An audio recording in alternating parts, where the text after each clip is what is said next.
Welcome to the Happy Mindset, episode 112. Today's episode is called Paradigm Shift. So today I'm going to talk about the paradigm shift between a traditional way of looking at education and learning and a self-education way of learning, a way of looking at things and a way of approaching it even on a feeling level, how you even feel about education. So that's been the path that I've been on for a good 10 years now. So it's not an overnight fix. It's not something that happened by clicking my fingers one day and deciding I wanted to look at something in a different way. It's something that I have been intentional about, been more conscious with. And by doing that, my education has become a lot more personalized and individualized. When I wasn't very conscious, when I was living more in an unconscious paradigm of education being a thing that was out there in the world, that I had to fit myself into whatever square peg there was there, or square hole, or whatever the hell like a circle putting into a square hole. That was my mindset education before. And with that mindset, it would be the belief if I needed really to learn something, I'd have to go to a classroom, I'd have to go to a teacher who's accredited, I'd have to believe pretty much everything they're saying. To an extent, like I'm not that naive either. I know that the subjects that are more subjective than others, but it was playing off my authoritative bias that I always thought the teacher knew a lot more than me. And I thought that dynamic was supposed to be dictatorial in a sense as well, where the teacher dictated what they knew to me, and it was up to me to understand that. And if I didn't understand that, I would feel stupid. I'd feel like I'm just not getting it, I'm slow. That isn't great on a feeling level. That's not a great dynamic even to begin with. It sets you up for perfectionism. It sets you up for having a negative relationship with failure as well, a negative relationship with asking questions. If this is all dependent on the teacher, like you're putting a lot of your feeling, a lot of your power onto the teacher in that model. With self-education, the big shift I've seen in myself is that number one, I look at the subjects I want to learn, the topics I want to learn around. I want to be creative with it. That's why I do this podcast. That's why I write, because I enjoy the creativity that comes from it. I enjoy expressing things. So there's a freedom there that you get on an individual level because you're curating the content. That's how you do it as a self-educator as well. You're curating the path you're following. Like the courses and stuff will be created, but you choose the courses. You choose the teacher by understanding your learning style. That's a big part of the self-education. You understand your learning style and you adjust the materials accordingly. You adjust the teachers accordingly. So if something isn't working, you don't take it as you being stupid or slow or that this isn't for me. Instead, you take it as maybe I need to adjust the material. Maybe I need to understand more what sort of learning style I have and what am I suited to. So I've learned through this process that I'm somebody who enjoys short, snappy videos. That's how I learned to code with Team Treehouse as well. They're great at like creating short, snappy videos.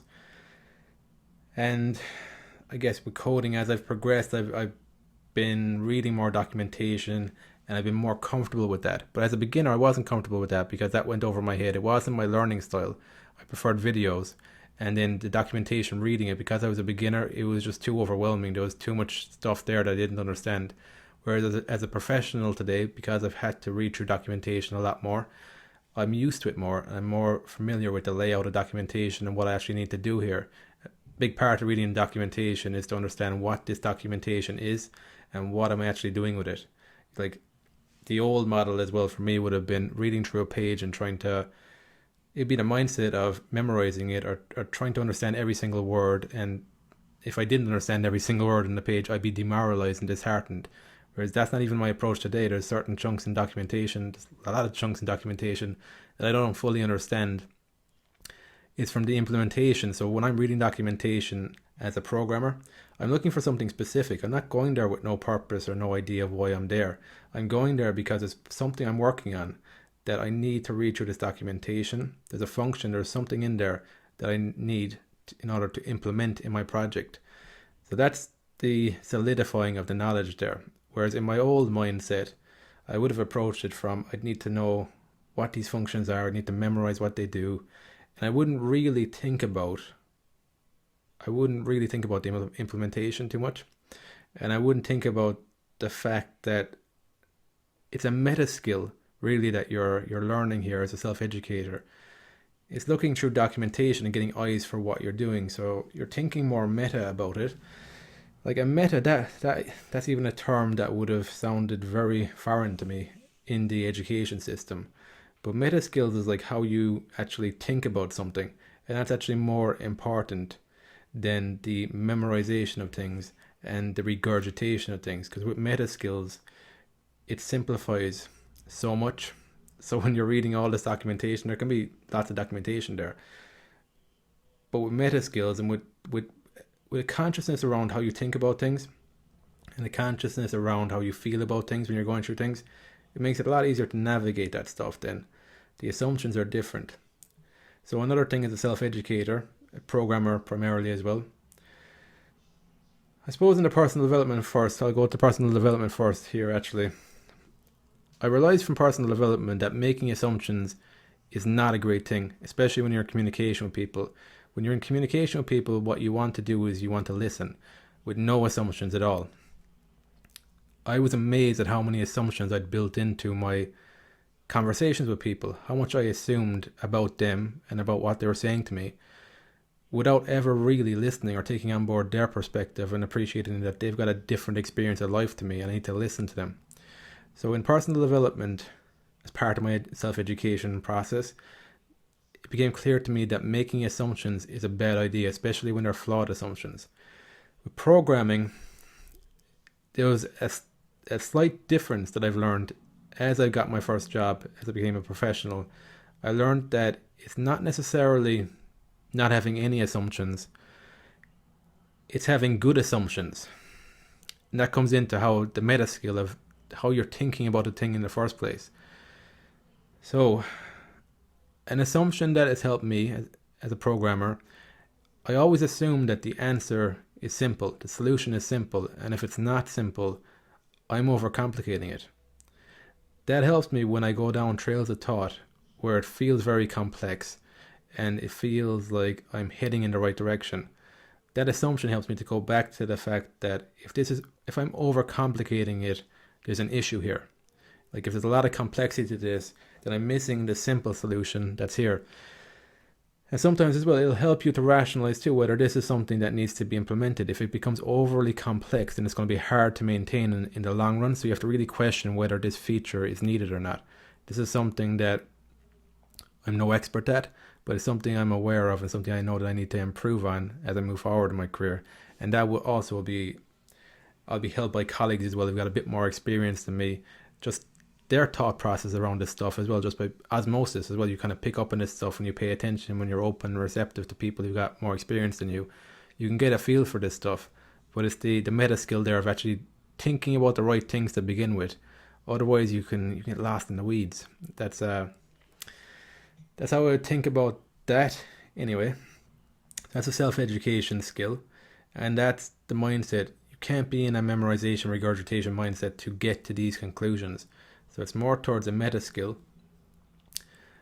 It's appreciating that it's not very, very difficult. It requires a shift in mindset.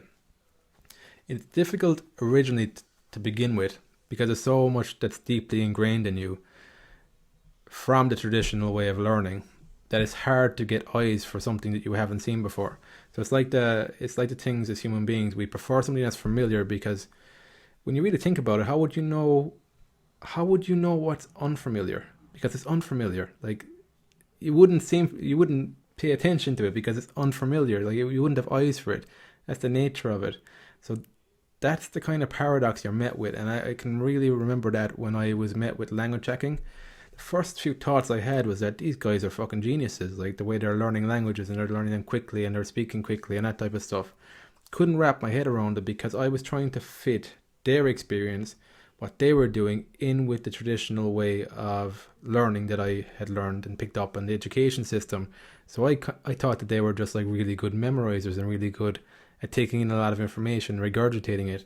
But it wasn't. They're at the premise, the questions they were asking, the assumptions they were making, the material they were using, fundamentally different to the system. When you start seeing that, then you start realizing that it's not geniuses here. It's people who are looking at things in a different way. And that's why self-education is great, because as an individual, I feel we all naturally look at the world in a different way because we've all got different life experiences. We've got different skill sets. We've got different interests, different impulses, different ways, different visions for the world as well. So naturally, we do see things differently. And the self-education model, it helps, the way I've approached it helps me to actually get in touch with my feeling, the feeling on things. It helps me to get over discomfort, because that's another thing that blocks people, even in foreign languages, foreign language acquisition, speaking a second language, is this self-consciousness around not being perfect or what will people think. And even in your native language, these are feelings that can come up. Like if you're an anxious person or you're somebody who doesn't like talking to people, there are social skills that you need in the real world, and they're not really addressed in the traditional way of looking at education. Whereas with the self-education model that I've created for myself, that a lot of other people go through as well in their own ways, it's really about individualizing your education. But I take into consideration feeling as much as logic. So the logic, I need to think rationally about things, because if you want to think more meta as well, you have to ask better questions, and you have to focus on better assumptions, and you have to be aware more about these things. But on the emotional level, that's a slightly different skill set, but that's just as important, because the social skills, without them, you're not in a great place. And from realizing this, it helped to make clear to me this conundrum. It was kind of like a conundrum I had hanging over me in university. I was always kind of perplexed by the genius people in university who get really high grades, yet they wouldn't automatically get the best jobs. I always didn't understand that until I went into the real world and realized that people are in all these positions, they're in all these different jobs, they're the gatekeepers here to the great job. So if you haven't got great social skills, that's going to be a huge limitation on you. And even just living a good life, living a life where you feel you, that's all about feeling into who you are and getting past these kind of conditioned emotions or conditioned beliefs that might be limiting you. So that part is just as important as the actual technical skills part in the education. Because when you start becoming more comfortable with yourself, then you're more inclined to actually ask questions as well, because you've got less, depending on the person, you could be somebody who went through the system, or you even from family or whatever it was, you might have picked up on this idea that asking questions is a bad thing.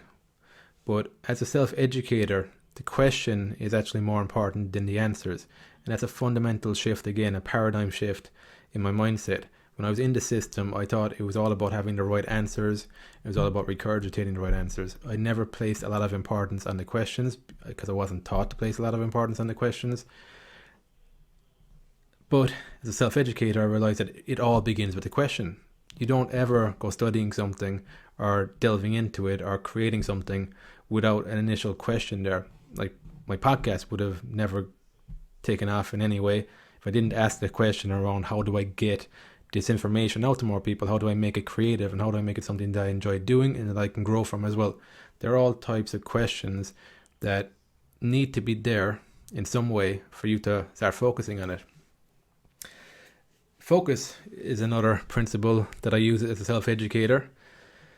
I realize how important my focus is, so I don't pay a lot of attention to the negative thought patterns when I'm aware of them. I'm aware that they can hold me back massively. When I was in the system, again, I didn't pay attention to my self-talk. I didn't pay attention to my focus. And self-discipline as well. Discipline, I saw outside of myself. So people were disciplining me rather than me self-disciplining. And again, that's another shift in the mindset. The more I learned to see discipline, self-discipline as an actual thing that helps me. Not something that I'm just saying helps me, but I can see why it helps me. And I can see why it helps me because self-discipline helps me to focus on the things I care about. That's it. I didn't see it that way before. And if you don't have that self-discipline, you'll never get anywhere.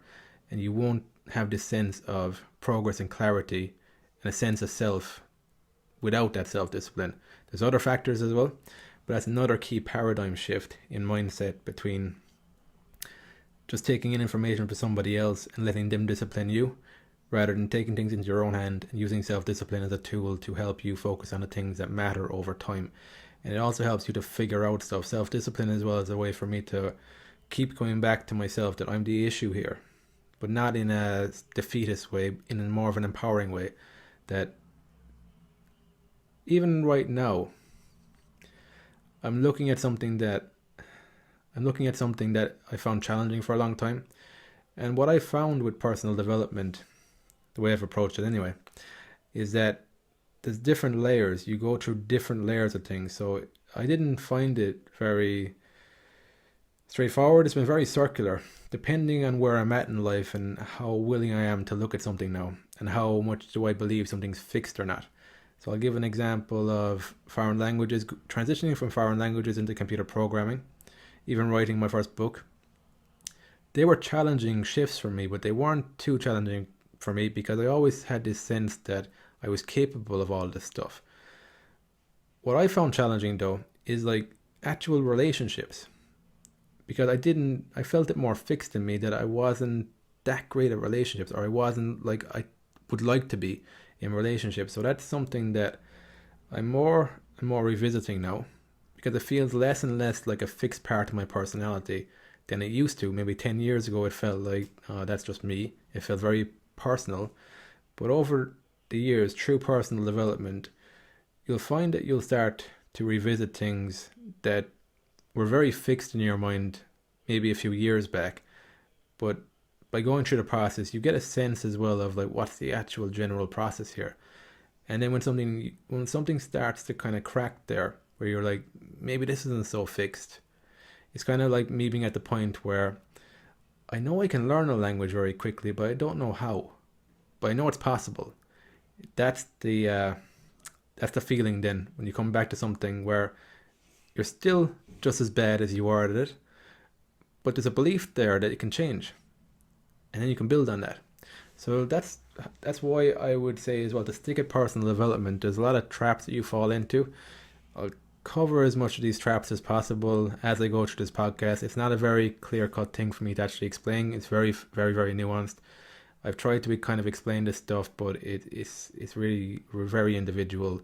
And I'm just going to go on the cuff and things based off my own experience. And I found as well, as I've been navigating this stuff, as I guess I've been feeling things out more, I'm able to express it a bit better as well, through practice, through focus, through repetition, through writing, through talking.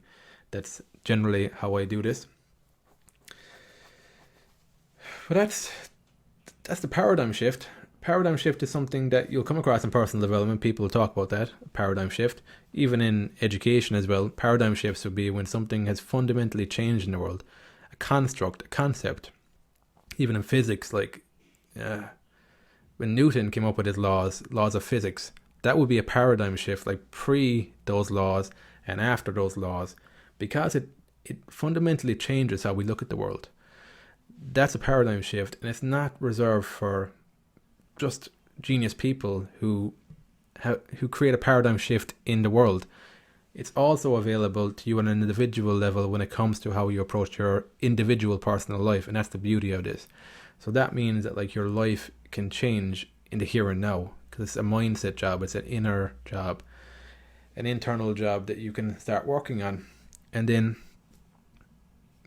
that's it. It's changing the relationship with it, and that's it. There's nothing to wait for. You can work today. So that's all about, that's self-education. I guess it's all in the here and now and being present. I guess it's because you stepped off the hedonic treadmill too. You don't believe you need to get to a certain place before you can feel a certain way. So that's it. That's what I wanted to cover today. Thanks again for listening, and I will speak to you on the next episode.